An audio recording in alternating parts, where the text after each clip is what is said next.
you all for coming. So it is that time again. I need to do a weekly task that I have done many, many times for many different companies, and it's a status report. It is something that I, again, do very often. It should just be the steps that we've taken throughout the week as a team, what we've done to move the project forward. That's it. That is the ideal scenario, at least, right? But the truth is, and the reality, is that there are sometimes things on that status report that didn't go so well, and it results in some hard conversations.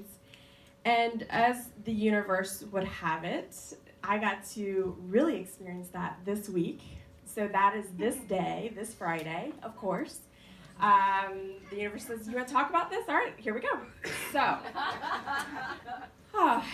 So I, again, have done this over and over again, so it should be easy, right?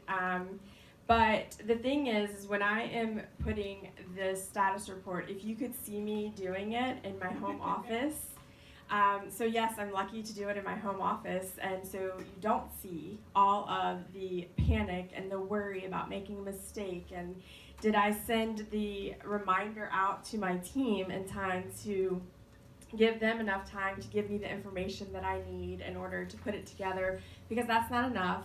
Then after they give me that information, I have to craft it into a nice PC way to deliver sometimes a hard message, right?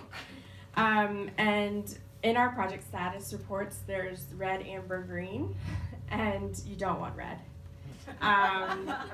Unfortunately, I've had a lot of red lately, and even it's this anxiety of making a mistake, even though I've done this over and over again. And oftentimes, we verbally have already shared this information, but it's something about putting it in writing, right? It's like you cannot take it back. I did a little children's sermon once, and it was about teaching how our words affect other people. And so we did the whole toothpaste gig. Have y'all ever done that? Okay, if you haven't, when you go home tonight and you're brushing your teeth, because I know we all will, try to put that toothpaste back in the tube and let me know how it goes. Those are like the words and the writing that we put out and we cannot take back. And for me, that is just like, it's anxiety that is brought on, and why I put myself through this week after week, I don't know. But it is something that happens, and so you may see me, and I think clearly a lot of my colleagues must see that I am this strong leader. I can make decisions, I can lead teams, and we can take these projects to the finish line and get them all completed. I can have those hard conversations that are crucial in order to keep the client happy, right? But in the inside, I mean, it is the anxiety that I feel. I've been using this analogy with my daughter even this week, because again, the universe is like, we're gonna give it all to you this week. So I said, okay, I'll take it, obviously.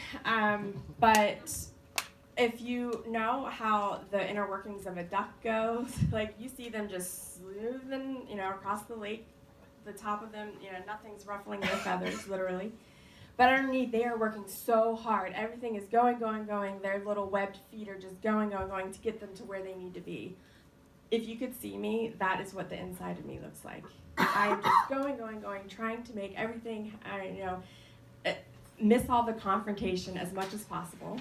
So that's probably why I spend a lot of time wordsmithing my work.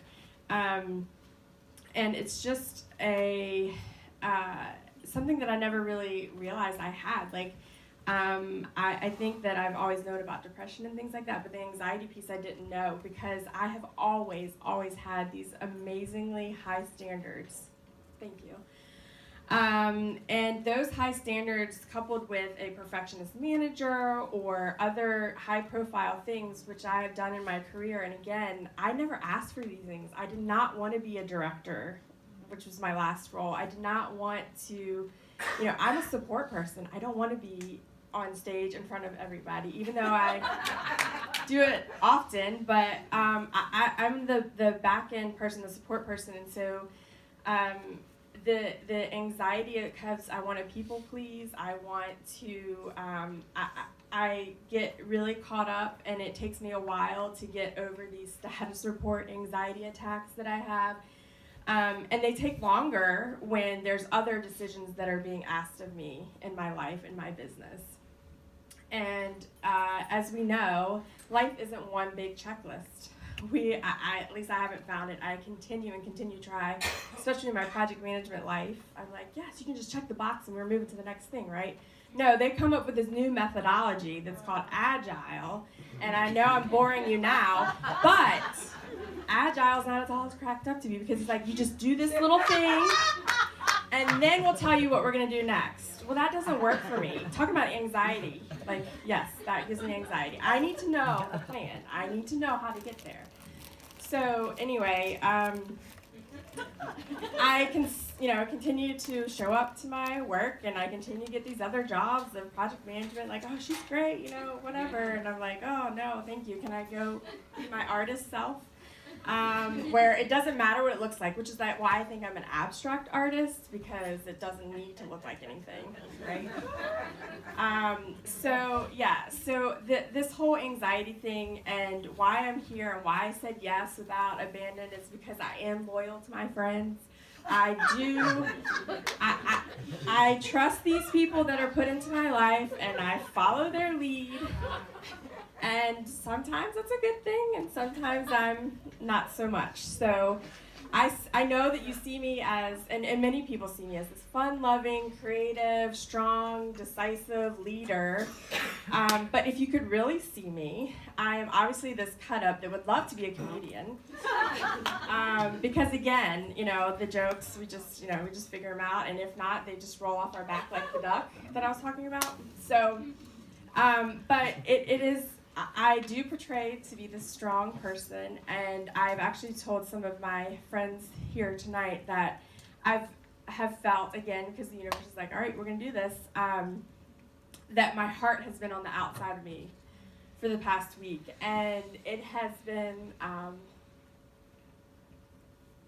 very interesting to be able to help my daughter through the anxiety that she has when I'm still doing it myself. So, I did not want to do this, but here we go. We still love you. This is where it is. This is where you do it. Yep. So, all I can say is that it's the worst thing about being strong is that you that we don't ask them if they're okay. We don't ask if we can do anything for them. So, if you could see me as a strong person, if you could see me needing help and offering it, it will allow my light to continue, and it will make your light brighter.